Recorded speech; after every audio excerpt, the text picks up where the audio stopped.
سلام دوستان عزیز، خیلی خوش اومدید به کانال خودتون، یعنی کانال مدینوت.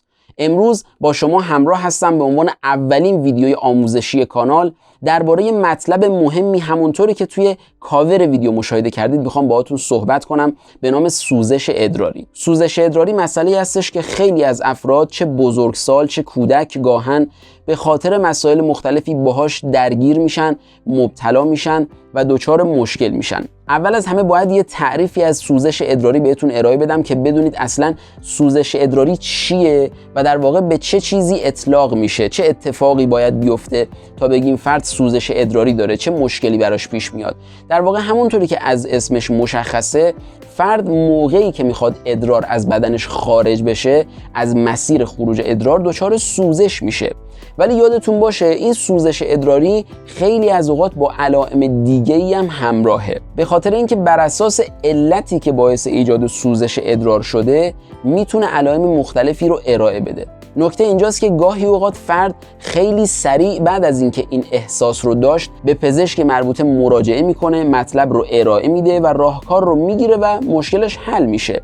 اما خیلی از موارد هستش که فرد به دلایل مختلفی مثل خجالت کشیدن به پزشک مراجعه نمیکنه و اون رو به تعویق میندازه و مسئله پیشرفت میکنه. این سوزش ادراری که برای فرد اتفاق میفته ممکنه به دلایل مختلفی باشه. قبل از اینکه بخوام علتهای سوزش ادراری رو براتون باز بکنم، باید بهتون بگم سوزش ادراری میتونه همراه با خروج خون از ادرار باشه، خونی که گاهن فرد با چشم خودش میتونه اون رو ببینه، یعنی با چشم غیر مسلح، یا گاهی اوقات توی آزمایش ادرار به صورت چشم مسلح یعنی با میکروسکوپ مشخص میشه و با چشم معمولی قابل رؤیت نیست. علاوه بر سوزش ممکنه موقع ادرار کردن فرد احساس درد هم داشته باشه، هم توی آلت تناسلی هم در نواحی اطرافش مثل پرینه. پرینه اصطلاحاً به ناحیه پایینتر از آلت تناسلی چه توی زنها چه توی مردها گفته میشه. در واقع ناحیه‌ای که ارتباط مستقیم با آلت تناسلی داره و در اثر عوامل مختلفی که سوزش ادرار رو ایجاد میکنن این درد ممکنه به اون ناحیه پرینه هم منتقل بشه. علامت‌های دیگه‌ای همراه با سوزش ادراری ممکنه باشه. یکی از اون علامت‌ها درد پهلوه. یکی از اون علامت‌ها در موارد پیشرفته تب هستش. حتی ممکنه به فرد لرز هم بده، یعنی تب و لرز با هم همراه باشه و حتی ممکنه خیلی شدید هم بشه. بریم سر علت‌های مربوط به سوزش ادراری. چه علت‌هایی باعث ایجاد سوزش ادراری چه توی خانم‌ها چه توی آقایون میشن؟ دلایل مختلفی وجود داره برای اینکه سوزش ادراری توی فرد به وجود بیاد. شاید 11-12 تا شاید بیشتر دلیل هست، اما مهمترین و رایج‌ترین دلایل اینایی هستش که من توی این ویدیو خدمت شما ارائه میدم. مورد اول عفونت‌ها هستن. دوستان عزیز، عفونت‌ها خودش ممکنه بر اثر عوامل مختلف ایجاد بشن. مورد دوم سنگ‌های کلیه هستن. سنگ‌های کلیه که میگم منظور فقط سنگ‌هایی که داخل کلیه است نیست. منظور همه سنگ‌هایی که ممکنه چه توی خود بافت کلیه باشه چه توی مجاری ادراری مثل حالب، مثل مثانه و جاهای دیگه‌ای که ممکنه حالا جا خوش کنه و اونجا قرار بگیره، ایجاد درد بکنه و گاهن خود سنگ هم ممکنه باعث ایجاد عفونت بشه زمانی که به مدت طولانی توی مسیر ادراری باقی مونده باشه و اقدامی براش صورت نگرفته باشه. موارد دیگه‌ای که میتونه باعث ایجاد سوزش ادراری بشه تبخال تناسلیه. یکی از اون موارد سوزاک هست. در واقع سوزاک عاملی هست، میکروبی هستش که خودش باعث ایجاد عفونت میشه. مورد دیگه سرطان مثانه هستش که خب توی بعضی از افراد دیده میشه، ممکنه باید بررسی بشه. یکی دیگه از مواردی که ممکنه باعث ایجاد سوزش ادراری بشه تنگی مجاری ادراره. حالا تنگی مجاری ادرار در اثر چه عاملی ایجاد میشه؟ عوامل مختلفی هستن. مثلا یکی از اون اتفاقاتی که ممکنه توی آقایون باعث ایجاد تنگی مجاری ادرار بشه بزرگی پروستاته. بزرگی پروستات ممکنه خوشخیم باشه، ممکنه بدخیم باشه، باید بررسی بشه. بر اساس آناتومی سیستم بدنی آقایون توی دستگاه تناسلی در واقع مجرای ادرار بخشش از وسط غده پروستات رد میشه و اگر غده پروستات بخواد از حد طبیعی خودش بزرگتر بشه تا یه جایی مشکل نداره، اما از اونجا به بعد میتونه باعث انسداد و تنگی مجاری ادراری بشه که اگر باعث این اتفاق یعنی انسداد بشه خودش یه اورژانس سیستم ادراری به حساب میاد و باید سریعا به پزشک مراجعه بشه و مشکل برطرف بشه. یه مورد دیگه‌ای که ممکنه باعث ایجاد سوزش‌های ادراری بشه التهاب مجاریه. التهاب مجاری ادراری، التهاب واژن توی خانم‌ها، التهاب مثانه، هر نوع التهابی که ممکنه از خود کلیه تا حالب‌ها تا مثانه و تا مجرای خروج ادرار توی سیستم ادراری ایجاد بشه میتونه باعث ایجاد درد و سوزش ادراری بشه. یکی دیگه از مواردی که ممکنه ایجاد سوزش ادراری رو به همراه داشته باشه مصرف مواد بهداشتی، صابون‌ها و چیزهایی مثل دستمال توالت‌ها هستش که معطرن، یعنی احیانا اسانس‌های شیمیایی دارن، معطرن و این اسانس ها میتونه باعث ایجاد حساسیت توی بدن یعنی توی سیستم ادراری بشه، خصوصا توی خانم ها. دوستان عزیز، یه نکته ای رو اینجا من اشاره بکنم. از لحاظ آناتومیکی بدن آقایون نسبت به بدن خانم‌ها یه تفاوت‌های توی سیستم ادراریشون وجود داره. یکی از اون تفاوت‌ها این هستش که دقیقاً از نقطه‌ای که ادرار قراره از مثانه خارج بشه تا نقطه‌ای که ادرار قراره از بدن خارج بشه یه فاصله‌ای وجود داره. یعنی شما حساب کنید مثلا اگر این مثانه باشه، این قسمت بالایی مثانه باشه و این قسمت پایینی، ادرار از کلیه میاد تو مثانه جمع میشه و فرد احساس ادرار میکنه، میخواد بره در واقع این ادرار رو دفع بکنه. چه اتفاقی میفته؟ این ادرار، این مثانه است، این ادرار میخواد ازش دفع بشه، از این قسمت پایینی یه لوله‌ای خارج میشه به نام میزراه که در واقع انتقال دهنده ادرار از مثانه به خارج از بدن هست.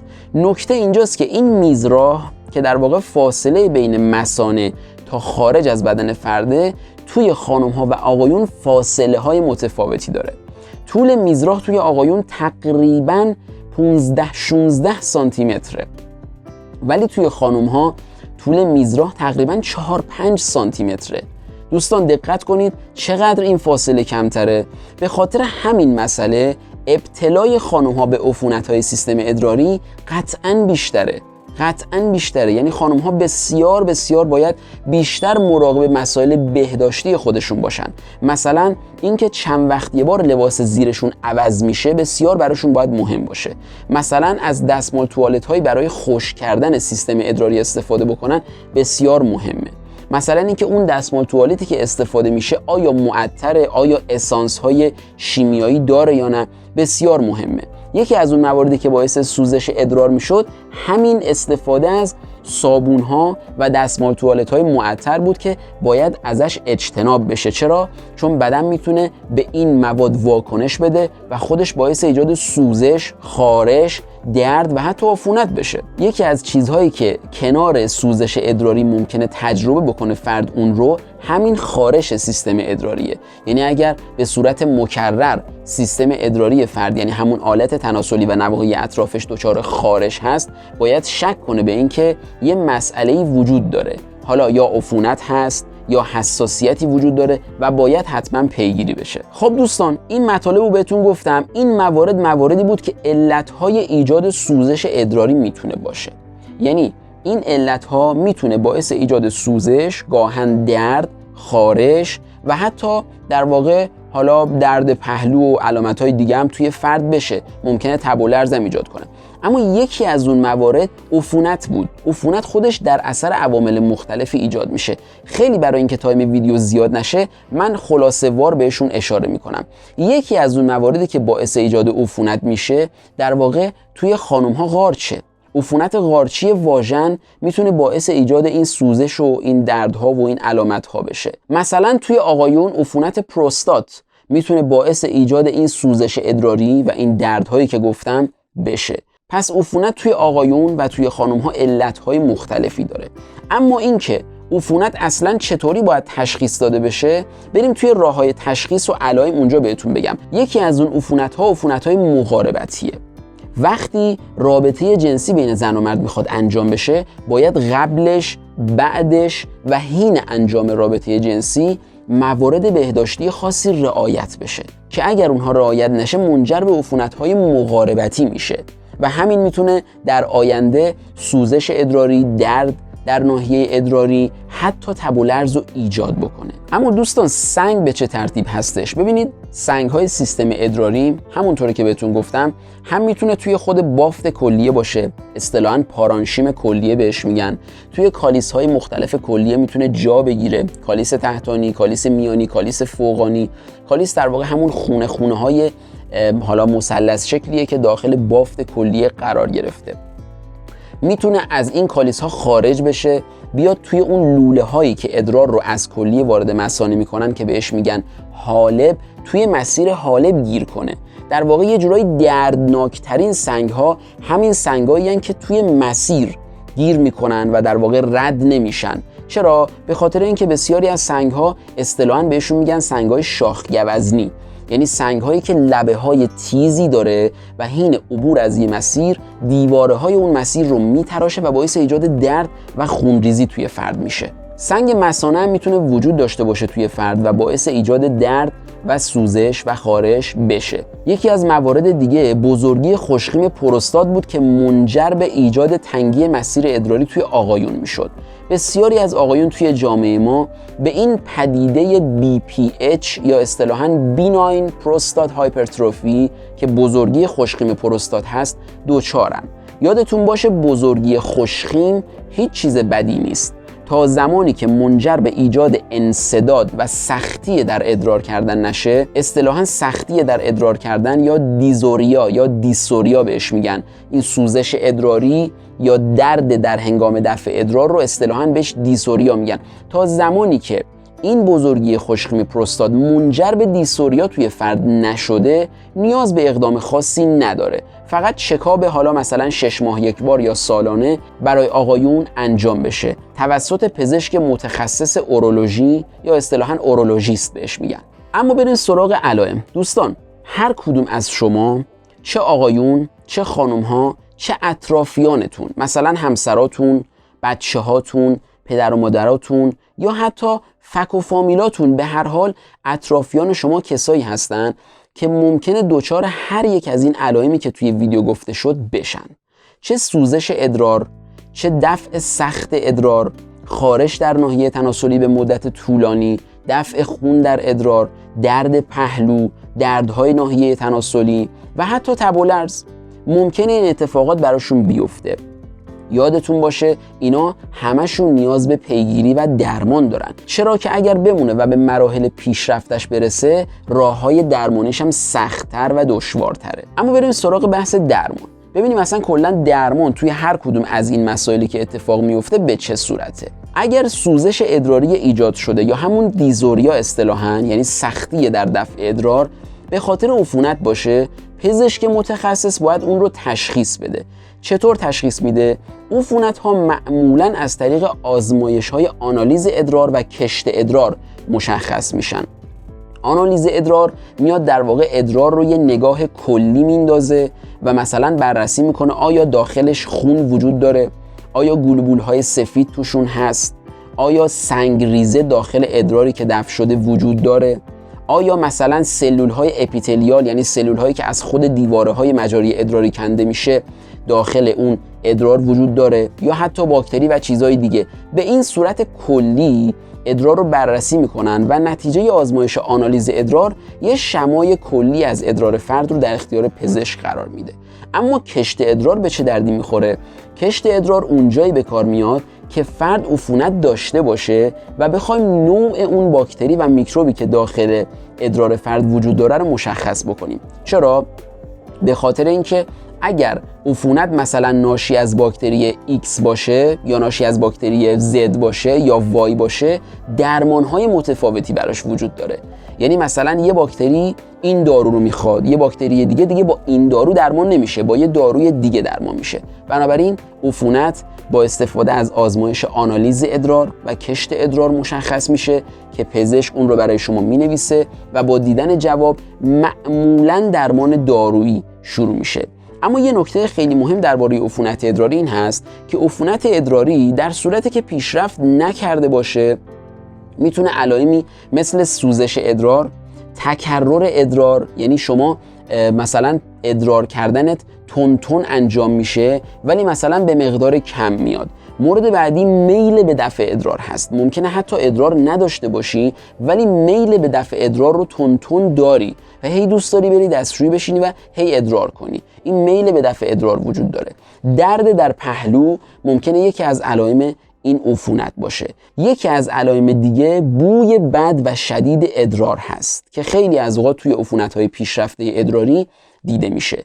ولی اگر عفونت توی ادرار وجود داشته باشه و رسیدگی نشده باشه، چند روزی ازش رد شده و این عفونت همینطور ادامه دار باشه، منجر به ایجاد تب و حتی لرز شدید توی فرد میشه که در واقع اینجا دیگه مرحله اورژانس و معمولا پزشک اقدام به بستری و استفاده از آنتیبیوتیک‌های تزریقی میکنه.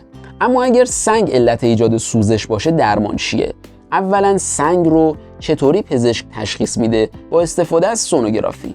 پزشک اگر شک ببره که این سوزش و درد ادراری شما به خاطر سنگه، حتما یه سونوگرافی برای شما از مجاری ادرار و کلیه مینویسه. شما سونوگرافی رو انجام میدید به عنوان یه راه تشخیصی. جوابو برای پزشک اورولوژیست میارید، پزشک نگاه میکنه و اگر سنگ وجود داشته باشه، با توجه به سایز سنگ، با توجه به محل قرارگیری سنگ و با توجه به اینکه شما خودتون چه احساس و چه علائمی رو دارید بروز میدید، درمان رو به شما میگه. معمولا در مراحل اولیه سنگ نوشیدن زیاد آب به همراه ورزش کردن و حتی درمان دارویی میتونه مؤثر باشه و سنگ هایی که سایز کوچیک دارن رو به راحتی دفع میکنه. اما فقط سایز سنگ مهم نیست، جنسش هم مهمه. مثلا سنگ های کلسیومی معمولا راحت تر از بدن دفع میشن، چرا که راحت تر شکسته و خرد میشن و از ادرار خارج میشن. دوستان، یه نکته تو پرانتز، یکی از مهمترین مسائلی که جامعه ما باهاش درگیره و متاسفانه گرفتارش هستیم، مصرف کم آبه. نوشیدن کم آب باعث میشه که در واقع این اتفاقات برای فرد بیفته. ایجاد سنگ، عفونت ادراری، سوزش ادراری، درد ناحیه ادرار، همه اینها یکی از علتاش میتونه مصرف کم آب باشه. خیلی از اوقات افراد میگن ما آب زیاد نمیخوریم ولی چای خیلی میخوریم، روزی مثلا 10-15 تا لیوان چای میخوریم. یه نکته ای رو اینجا یادتون باشه، چای درسته که مایعه اما در عین حال خودش دافع آبه، یعنی در واقع ادرار آوره، اصطلاحاً مدره. یعنی شما اگر چای بخورید، همون مقدار آبی هم که تو بدن خودتون هست رو دفع میکنه. بنابراین باید اگر چای میخورید در کنارش با آب معمولی اون مایع دفع شده رو جبرانش کنید. معمولا از صبح که فرد از خواب بیدار میشه تا شب که میخواد بره تو رخت خواب بخوابه، معمولا 6 تا 7 تا 8 تا لیوان بزرگ، البته لیوان کوچیک که بهش بگن استکان نه، لیوان سایز استاندارد لیوان بزرگه. 6 الی 8 لیوان مصرف آب و نوشیدن آب بسیار مناسبه و معمولا در این جور موارد سنگ کلیه ایجاد نمیشه. اما اگر پزشک سنگ رو تشخیص بده و سنگ در مراحل پیشرفته تری باشه، یعنی با درمان دارویی، با مصرف زیاد آب و با ورزش کردن برطرف نشه، چه کار میکنن؟ معمولا از اقدامات دیگه استفاده میکنن که اون اقدامات یه مقداری برای خود بیمار ممکنه سخت‌تر باشه. مثلا یکی از اون موارد سنگ شکنه. پزشک با صلاح دید خودش از روش سنگ شکنی استفاده میکنه که خود روش سنگ شکنی هم روش‌های مختلفی داره. حالا به طرق مختلف شخص رو بستری میکنن و با روش‌های مختلف اون سنگ رو سعی میکنن از بیرون از بدن با یه اشعه‌های خاصی خرد بکنن که در واقع اون سنگ با استفاده از مصرف زیاد آب به راحتی دفع بشه. چرا؟ به خاطر اینکه سایزش بزرگ بوده بیرون نمی اومده، ولی الان که خرد شده راحت بیرون میاد. مورد آخر که در واقع یه مورد تقریبا مرحله آخر بحث سنگ به حساب میاد، اگر با هیچ کدوم از این موارد سنگ فرد دفع نشه و آزاردهنده باشه، پزشک مجبور به استفاده از روش جراحیه. جراحی هم جراحی باز نیستش، بلکه در واقع با یه وسیله‌ای وارد مجرای ادرار فرد میشن که اون وسیله در واقع قسمت نوکش یه دوربین داره، یه سری وسایلی روش وصله، یه چراغی داره، یه دوربینی داره که پزشک روی مانیتور مشاهده میکنه، از طریق مجرای ادراری فرد وارد میشه و در واقع حالا اون سنگ هر جایی هست، مثلا تو مثانه یا حتی توی حالب هم اگر باشه، پزشک میتونه از این مجرای ادراری بهش دسترسی پیدا کنه، توی مانیتور ببینه و با استفاده از وسایلی که روی اون وسیله میله‌ای وجود داره اون سنگ رو خرد بکنه و با استفاده از آب سنگ رو خارج بکنه. این راه‌ها وجود داره. اما دوستان، خیلی توصیه میکنم بهتون که آب زیاد بنوشید، راههایی که وجود داره توصیه ها رو رعایت بکنید که گرفتار این مسائل مثل سنگ نشید. یه نکته بگم برای افرادی که سوزش ادراری اونها رو آزار میده و سختی در دفع ادرار دارن، تا زمانی که علت مشخص بشه و درمان صورت بگیره و اون علت رو از بین ببرن، به هر حال اینجا یه تایمی میگذره، شاید 1 ماه طول بکشه. تو این فاصله 1 ماه پزشک معمولا از یه سری داروها استفاده میکنه، ضد درد معمولا، ضد التهاب معمولا استفاده میکنه، یا مثلا یه سری داروهایی که این سختی در دفع ادرار، این سوزش در دفع ادرار رو برای فرد یا کاهش بده یا از بین ببره. یکی از اون داروها فنازوپریدین هستش که خب خیلی شایع استفاده کردنش. فقط یادتون باشه فنازوپریدین مصرفش باعث قرمز شدن و نارنجی شدن رنگ ادرار میشه و این نگران کننده نیست. یعنی یکی از عوارض مصرف این فنازوپریدین همین نارنجی مایل به قرمز شدن رنگ ادرار هست تا زمانی که دارو رو مصرف میکنید. اما علتهای دیگه‌ای هم مثل حالا سرطان مثانه، مثلا عفونت‌های قارچی واژن، مثل تنگی مجرای ادراری در اثر موارد مختلفی مثل بزرگی پروستات وجود داره، باعث ایجاد سوزش و درد در دفع ادرار میشه که اینها دیگه با توجه به صلاح دید پزشک درمانهاش تعیین میشه.